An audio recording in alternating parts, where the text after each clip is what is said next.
معجزات، موسیٰ علیہ الصلوۃ والسلام کے معجزات، ابراہیم علیہ الصلوۃ والسلام کے معجزات، لیکن ایک معجزہ ہے قرآن کی صورت میں جو اب بھی آپ کے ساتھ موجود ہے۔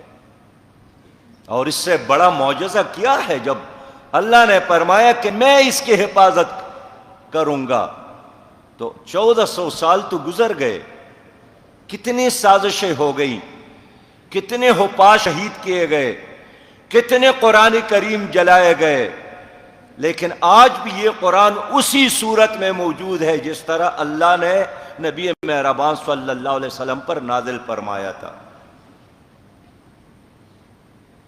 اس زمانے کا ایک محقق ہے ڈاکٹر حمید اللہ خان، وہ لکھتے ہیں کہ جرمنی میں ایک یونیورسٹی ہے، اس کا ایک شعبہ تحقیق ہے، اس نے 36 سال تحقیق کر کے مشرق اور مغرب سے کوئی 40,000 کی تعداد میں قرآن کریم کے صحیفوں کو اور نسخوں کو اکٹھا کیا، پرانے اور نئے بھی، قلمی بھی اور چاپ شدہ بھی، اور لوگوں کو اس کام پہ لگایا کہ آپ دیکھ لیں کہ ان کتابوں میں کوئی فرق ہے یا نہیں۔ 36 سال کے ریسرچ کے بعد انہوں نے یہی بتایا کہ اگر لکھنے والے سے لکھنے میں کوئی لفظ رہ گیا ہے تو ہو، لیکن قرآن کریم اسی صورت میں ہے جس طرح 1400 سال پہلے یہ تھا۔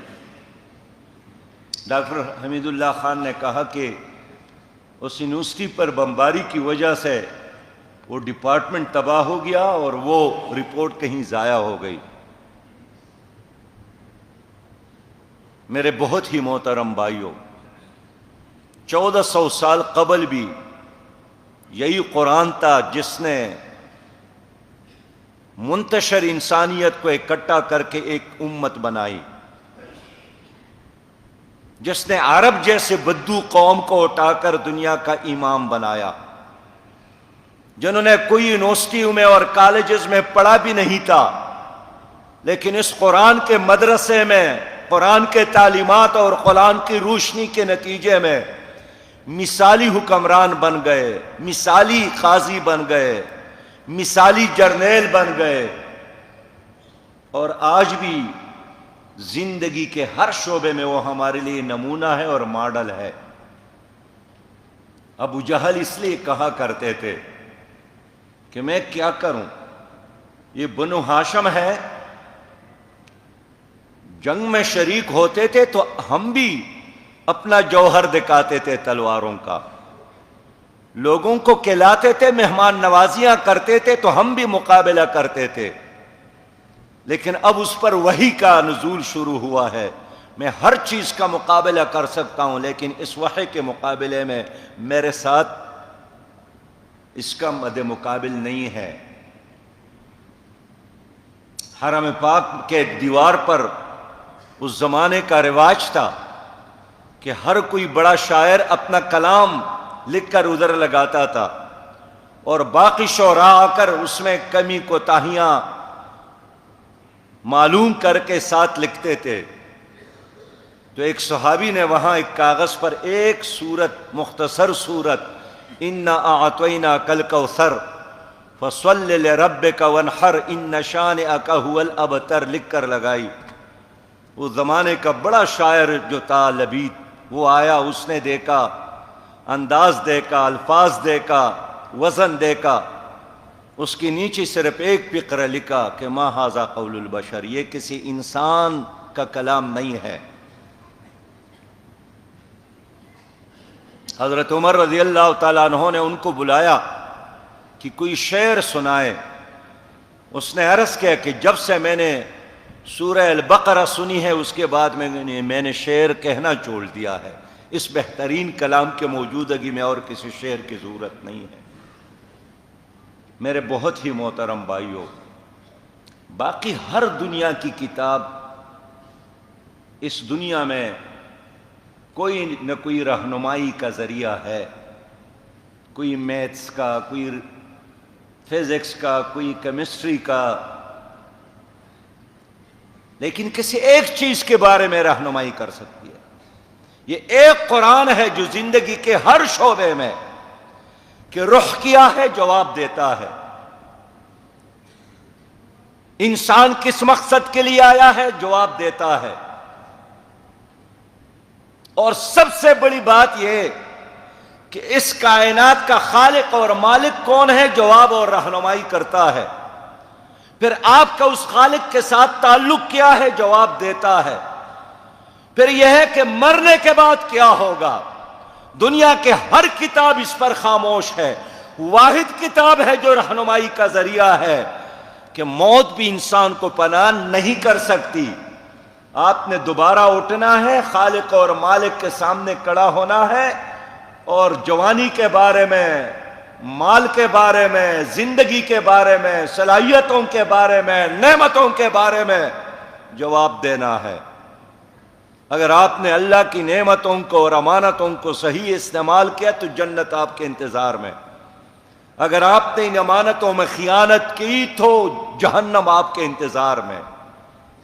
تو یہ صرف دنیا کے لیے کتاب نہیں ہے، یہ قرآن قیامت میں بھی رمضان اور قرآن آپ کی شفاعت کریں گے۔ جمیع العلم فی القرآن، لیکن تمام علوم کا مجموعہ یہی قرآن ہے۔ انسان نہ سمجھے تو یہ ان کی اپنی کمی ہے، لیکن یہ ایک مکمل کتاب ہے جس کے ہوتے ہوئے اور کسی کتاب کی ضرورت نہیں ہے۔ حضرت عمر رضی اللہ تعالیٰ عنہ نبی مہربان صلی اللہ علیہ وسلم کی مجلس میں تورات کی اوراق کا مطالعہ کر رہے تھے تو حضور صلی اللہ علیہ وسلم کا چہرہ لوگوں نے دیکھا کہ متغیر ہو گیا۔ لوگوں نے حضرت عمر رضی اللہ تعالیٰ عنہ کو توجہ دلا دی۔ حضرت نبی مہربان نے فرمایا کہ اگر موسیٰ بھی آج ہو تو یہی کتاب پڑھیں گے جو میں لے کر آیا ہوں۔ یہ دلوں کے لیے بہار ہے، یہ روح کے لیے سرور اور سکون کا ذریعہ ہے۔ 14 سالوں سے یہ کتاب اللہ تعالیٰ نے محفوظ رکھا ہے ہمارے لیے۔ ہمارا ایک بھائی گزشتہ عرصے میں رشیا گئے تھے، جمعے کا دن تھا، تو انہوں نے کسی سے معلوم کیا کہ یہاں کوئی مسجد ہے، لوگوں نے بتایا کہ ہاں ایک مسجد تو ہے، تو وہاں تالا لگا تھا۔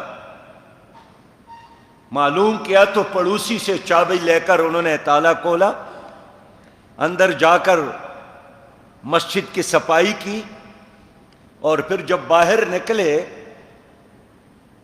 تو کچھ بچوں نے پہچان لیا کہ اس آدمی کا تعلق مسجد کے ساتھ ہے، مسلمان ہے، تو اس کو انگلی سے پکڑ کر اپنے گھر لے گئے۔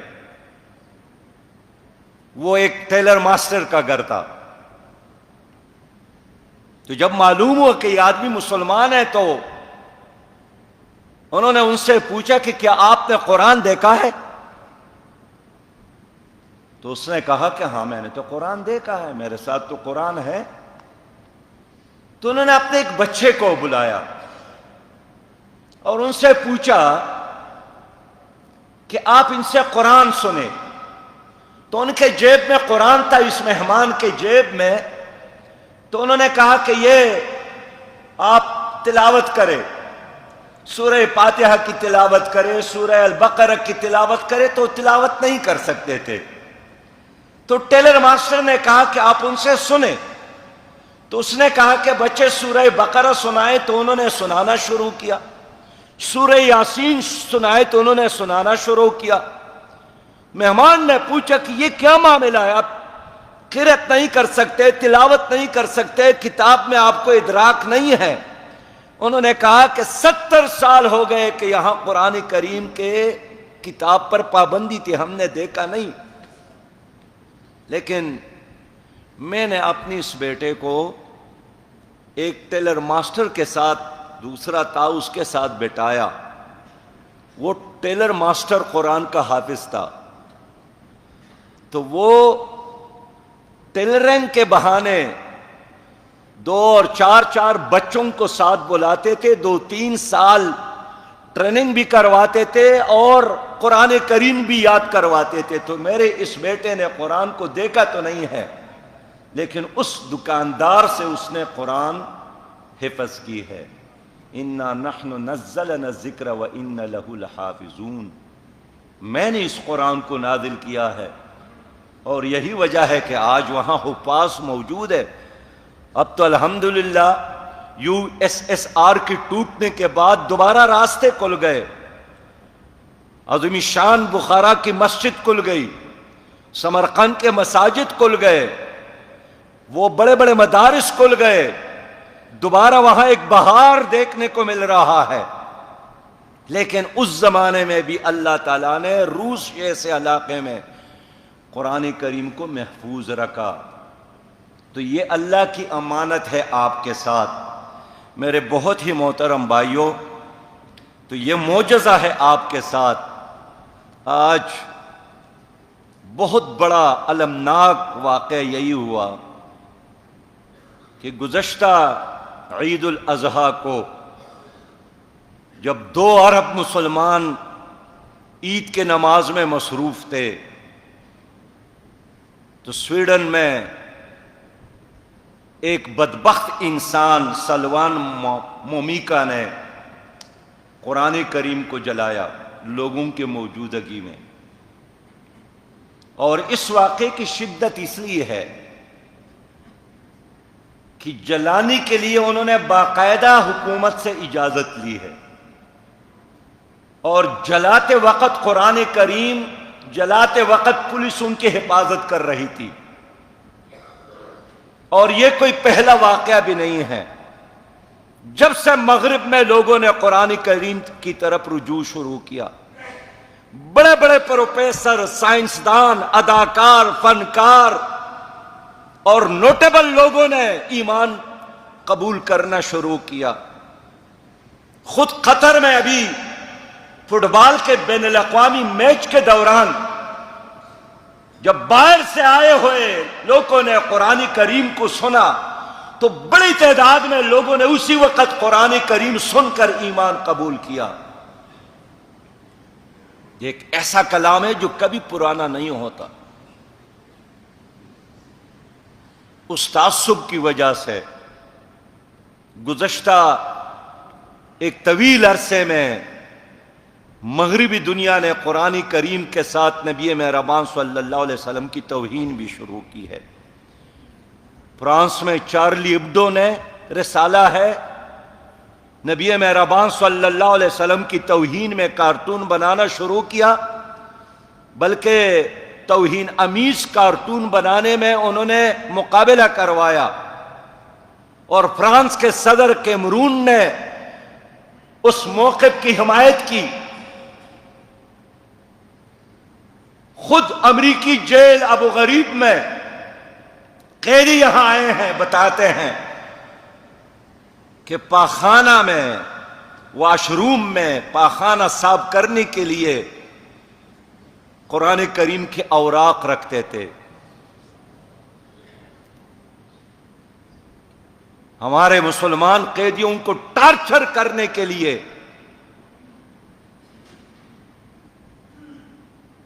شراب میں قرآن کریم کے اوراق ڈال کر گندی نالیوں میں بہانے کی کوشش کرتے رہے۔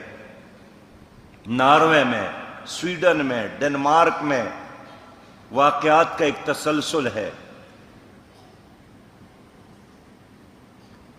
کیا کرنا ہے؟ خاموش رہنا ہے؟ تماشا کرنا ہے؟ ہم تو 2 ارب مسلمان ہیں، ہم تو 58 اسلامی ممالک ہیں، ہمارے ساتھ تو 74 لاکھ افواج ہے۔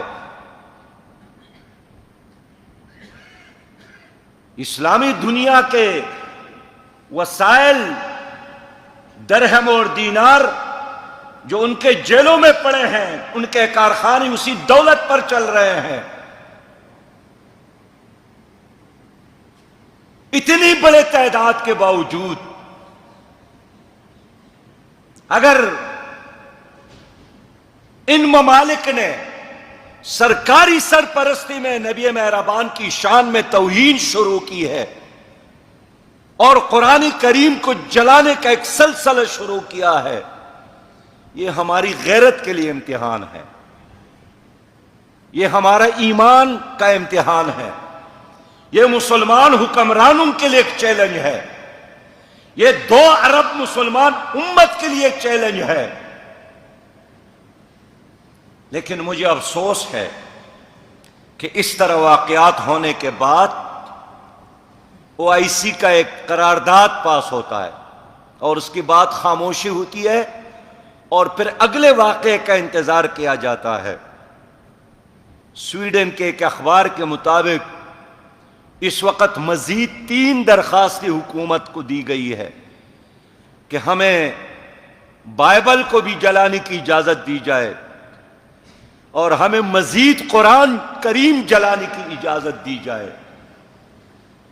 اس عرصے میں پیوٹن نے مخالفت کی ہے، کینیڈا کے وزیر اعظم نے بھی مخالفت کی ہے، خود عیسائیوں کے پوپ نے بھی مخالفت کی ہے، لیکن روس میں بھی اس طرح واقعہ ہوا ہے کہ قرآن کریم پر شراب ڈال کر گندے نالے میں اس کو بہانے کا ارتکاب ہوا ہے۔ ہم یہی چاہتے ہیں کہ مسلمان امت کو اب اٹھنے کی ضرورت ہے۔ اس قرآن پر اگر ہم نے غیرت نہیں دکھائی، کل قیامت میں کیسے یہ ہماری شفاعت کرے گا؟ کیسے نبی مہربان صلی اللہ علیہ وسلم ہمیں جام کوثر پلائے گا؟ یہ قرآن دنیا میں بھی عروج کا ذریعہ ہے اور آخرت میں بھی۔ ان اللہ یرفع بہذا الکتاب اقواما ویضع بآخرین۔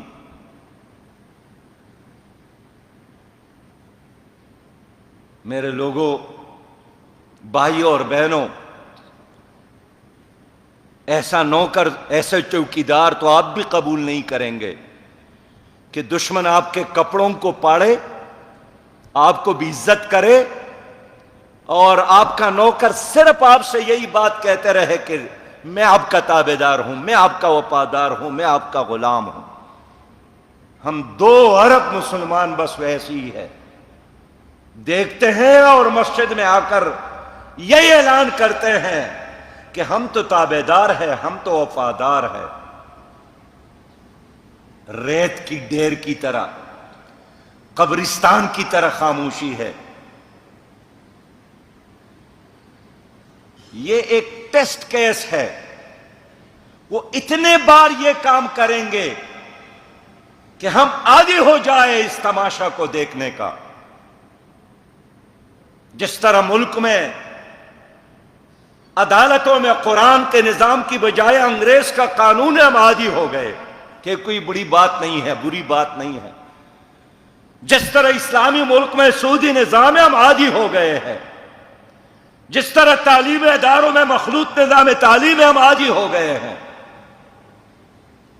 جس طرح ٹرانسجنڈر جیسے بیہودہ قوانین پاس کروائے گئے ہم عادی ہو گئے ہیں۔ یہ بھی اس لیے کر رہا ہے کہ جس طرح ہم اپنے مسیح کے ساتھ کرتے ہیں آپ بھی عادی ہو جائے۔ محمد صلی اللہ علیہ وسلم کے حوالے سے، قرآن کریم کے حوالے سے، اور بہانہ یہ بناتے ہیں کہ یہاں اظہار رائے کی آزادی ہے۔ کوئی اسی کو بنیاد بنا کر آپ کے سامنے آپ کی والدہ کو گالی دیتا ہے، آپ کے باپ کو گالی دیتا ہے اور کہتا ہے کہ بھئی آزادی ہے۔ جس چیز سے دوسروں کے جذبات مجروح ہوتے ہیں، دوسروں کے احساسات مجروح ہوتے ہیں، وہاں آپ کی آزادی نہیں ہے۔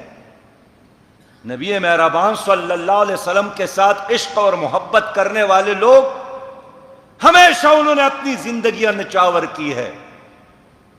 ہمارا ہیرو ہے غازی علم دین۔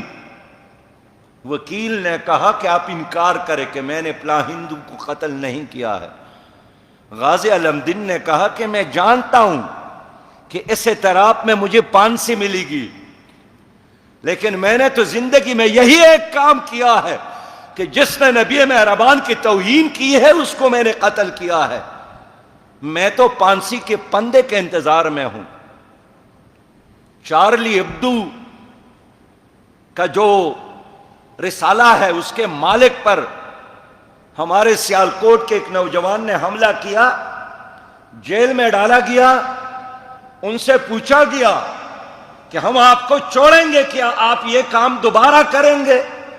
انہوں نے کہا کہ نہیں، ان سے پوچھے، اگر انہوں نے توہین دوبارہ کی تو میں دوبارہ اس پر حملہ کروں گا۔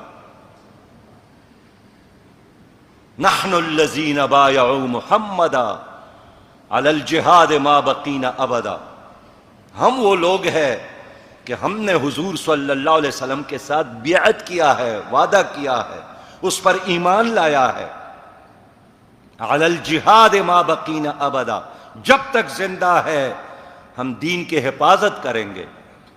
آپ سب مسلمان ہیں جہاں بھی ہے، ایمان اور مومن کا ایک شان یہی ہے، والحافظون لحدود اللہ، یہ اللہ کی حدود دین کے حفاظت کرنے والے ہیں۔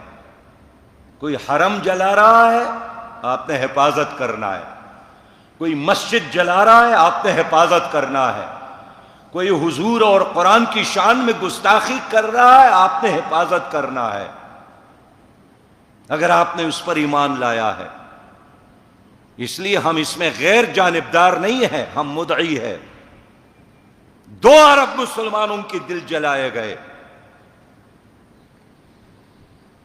میں حیران ہوں کہ آپ کا وزیر اعظم کس طرح گئے ہیں کیمرون سے ملنے کے لیے؟ کیا انہوں نے معافی مانگی ہے؟ میرے بھائیوں، جماعت اسلامی نے اس لیے آج فیصلہ کیا ہے کہ ہم پورے ملک میں بھی اور پوری دنیا کے سطح پر احتجاج کر رہے ہیں۔ آج انشاءاللہ ڈھاکہ میں بھی احتجاج ہے، جکارتہ میں بھی احتجاج ہے، قاہرہ میں بھی احتجاج ہے، کوالالمپور میں بھی احتجاج ہے۔ ان تمام اسلامی ممالک میں جہاں جہاں اسلامی تحریکات ہے ان کے ساتھ ہم نے رابطہ کیا ہے۔ شعبہ امور خارجہ، رات مجھے آصف لقمان صاحب نے بتایا کہ تمام اسلامی تحریکوں نے فیصلہ کیا ہے کہ آج کا دن ہم مل کر اپنی ایمانی طاقت کا مظاہرہ کریں گے۔ لوگ کہتے ہیں اس سے کیا ہوگا؟ اگر ہم خاموش ہو گئے تو روز اس طرح واقعات شروع ہوں گے۔ اگر ہم خاموش ہو گئے تو آپ کے دباؤ پر، مسلمان عوام کے دباؤ پر، کل پاکستان کی حکومت نے جوائنٹ سیشن کیا، قومی اسمبلی اور سینٹ کا قرارداد پاس ہوئی، اگر ہم خاموش ہوتے یہ کبھی بھی آپ نہ سنتے۔ اس لیے ہم پاسبان ہیں، ہم چوکیدار ہیں، دین کے چوکیداری ہم نے کرنی ہے، اس امت نے کرنی ہے۔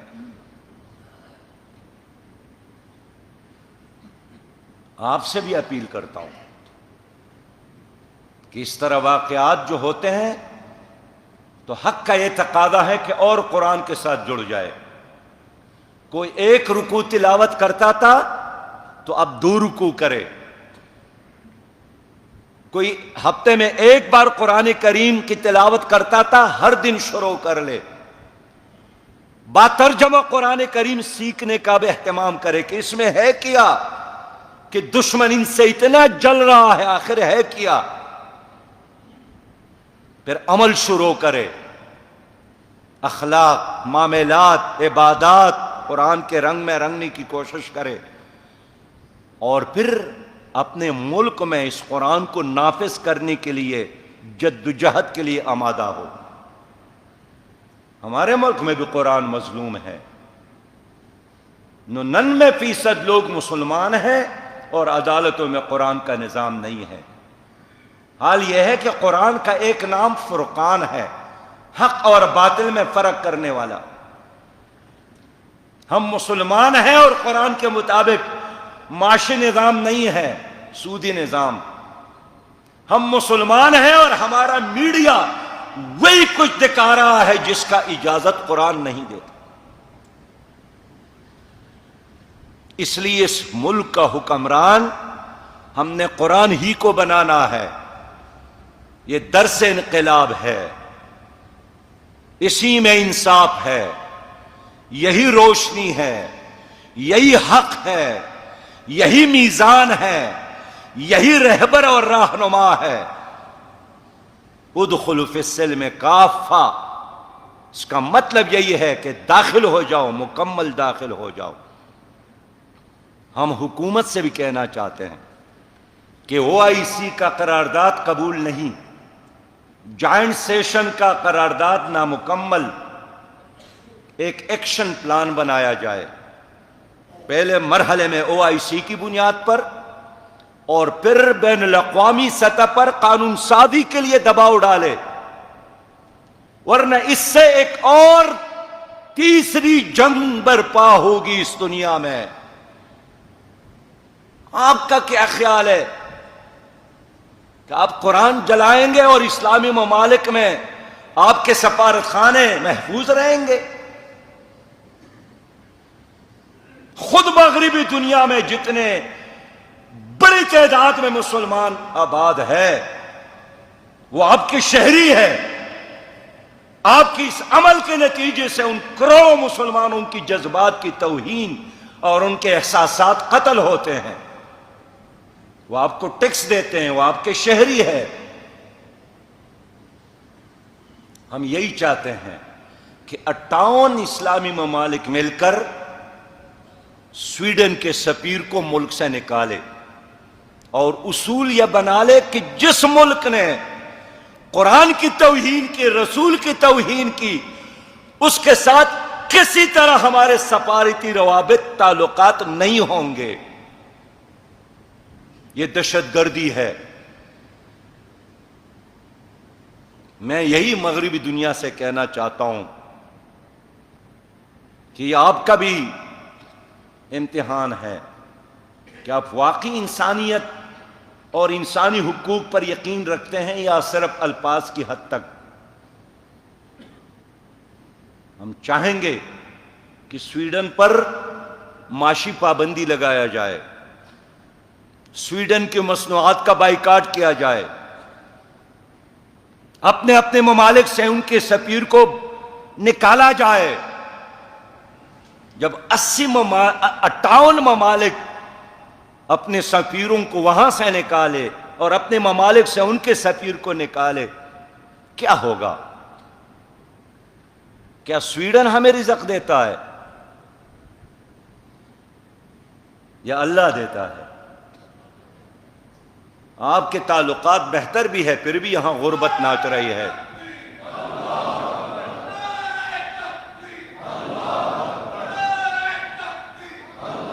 اس لیے لوگوں، آج تو ہم نے عالمی سطح پر اپیل کی ہے. میں تمام اسلامی دنیا کی اسلامی تحریکات کا شکریہ بھی ادا کرتا ہوں کہ انہوں نے ہمارے اپیل پر لبیک کہا ہے، ہمارے حوصلہ افزائی کی ہے. لیکن اس قرآن کے واقعے نے ہمیں ایک دوسرے کے ساتھ جوڑا بھی ہے. ہمیں احساس ہوا کہ ہم اکیلے نہیں ہیں. انسانوں کا ایک سمندر ہمارے دائیں بائیں موجود ہے، امت کی صورت میں، ملت کی صورت میں. تو آج یہاں جمعے کے نماز کے بعد قیم جماعت امیر العظیم صاحب کی قیادت میں شیخ القرآن حضرت مولانا عبد المالک صاحب کی موجودگی میں اور قیادت میں